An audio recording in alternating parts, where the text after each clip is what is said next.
I'm Dr. Kimberly Ann, and I am sharing the most beautiful and inspirational women that I've come across in my life to celebrate International Women's Day. And I'm here with Dr. Karina Patel from Australia right now. She's from all over the place. And I'm going to ask her to introduce herself, tell us a little bit about herself, and then tell us what motivated you to pursue your passion and become a source of inspiration for other women. Okay, so hi, I'm Dr. Karina Patel. I originally am from the UK, and as Kimberly said, I've moved around a lot. I've had multiple different sleep and TMD centers. So I've had a couple in the UK, one in Dubai, and now I'm based in Australia. So the message I have in Australia, or I'm trying to create in Australia, is through a company called Sleep Well Australia New Zealand, which I co-founded. And it's essentially a sleep and wellness education platform to help cross collaboration between different healthcare professionals, but also provide information for patients as well.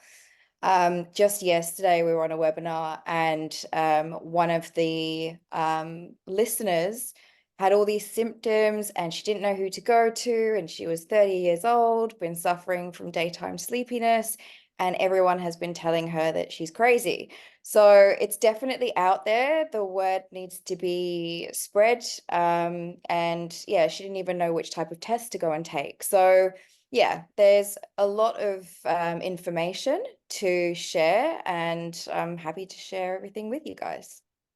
So, can you describe any specific challenges that you've had as a woman and how you faced that and overcame it?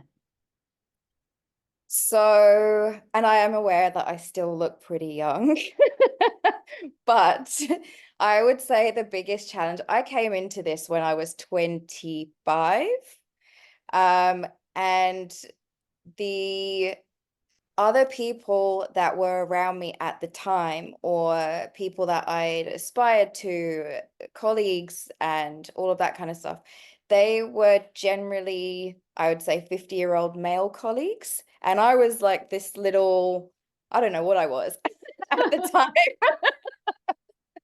just like prancing around. So it was really difficult for me to be, I say, within that circle and still have the, I guess, confidence to still proceed with it.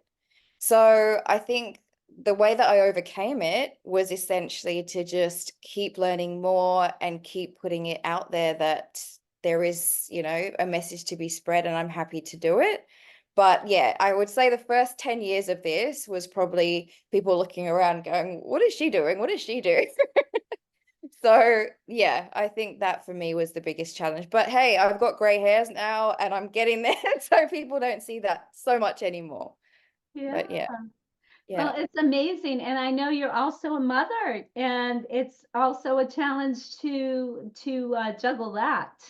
yeah, And I think COVID also had a harsh reality for you being a mom, a new mom, yeah. and you can share a little bit of that because I know that was a challenge for sure. So I was actually at a conference, as I always am, in Australia, in Sydney. And when it was, I think it was March 26th, and the flights were maybe or maybe not going to be cancelled. So, but I know myself, and I was like, no, no, I'll carry on with the course. It will be fine. Half the people left, took their flights out. I ended up stuck in Australia for 4.5 months. So I I would say, like, the word stuck sounds like it was a negative thing, but it actually was great because I kind of had the time to reanalyze what I was doing in life, I guess, and decide where actually I want to be long term. Because I've been, traveling for so long, and it was just that actual like decision, actually, this is where I want to be. So I spent the next couple of years trying to basically organize everything to make that happen.